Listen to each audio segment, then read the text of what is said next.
Hello, peeps, pets, and social peeplings. I'm neoshadowzac, and I'm here because I'm going to try a different approach to the whole Nexus lore thing.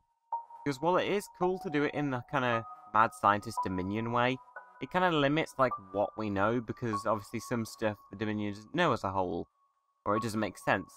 So I thought it'd just be easier if I get right down to it, and it made a lot more sense and would keep it much more concise, clear, and probably a bit easier to listen to.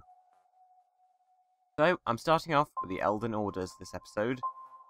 We all know who the Elden are. If you haven't, you haven't been playing Dominion properly. They are the almighty gods that originated on the planet Nexus, giving us the gift of the Makari, and of course making the Dominion the most powerful legion ever. But you may not know the specific subdivisions of the Elden, known as the Elden Orders. Now, the Elden, as it turns out, are actually from a currently unknown planet. That's right, Nexus itself isn't the Elden homeworld, and I'm not going to explain what it is, because that's for another time when I get onto the Genesis Prime. Now, because of events gone awry there, where their science went a bit too far, they formed the Order system to keep the Genesis Prime project in manageable parameters and to stop them from blowing something up, like a chewer. The guy in charge of all of it was Joriel, the Archon, who would oversee various sub-projects, make sure that everything was going alright, and punish anyone who went out of line.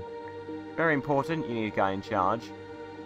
But to be fair, if you look at his data cubes, he's not entirely in control.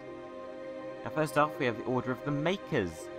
Technological experts. The Makers develop new processes, machines, technologies, and all sorts for the goal of the project.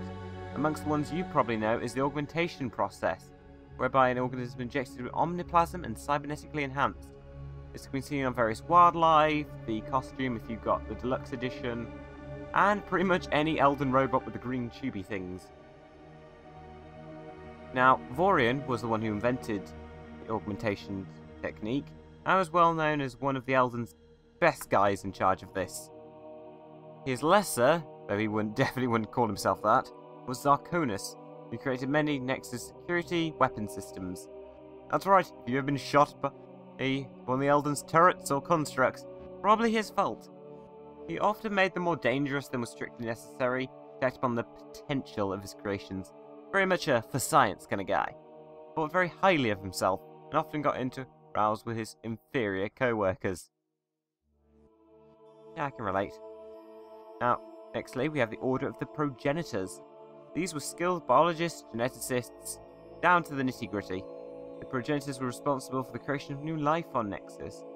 Their works include the Stem Dragon, the Ocean, and the Falkrin, among others, working towards the Genesis Prime, whatever that was.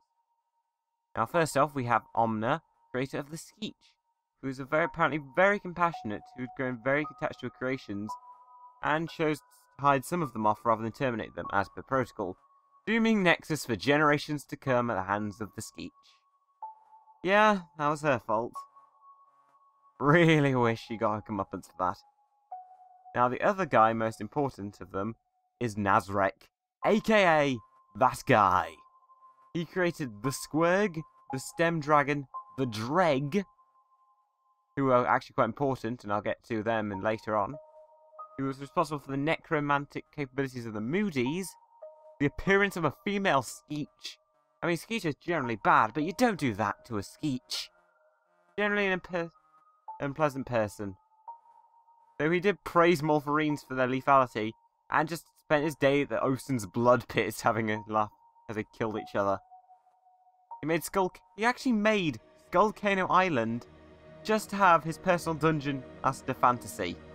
Like, he made sure it was a difficult way for future Moody generations to pass through for the lava. That's just evil. Next up, we have the Order of the Watchers. They're responsible for allocation of resources, alongside seeing that the protocol is followed and safety measures taken. One quartermaster was Ionis. He released land, facility, and gave equipment to the scientists upon request. Obviously very important to stop them just using all the resources.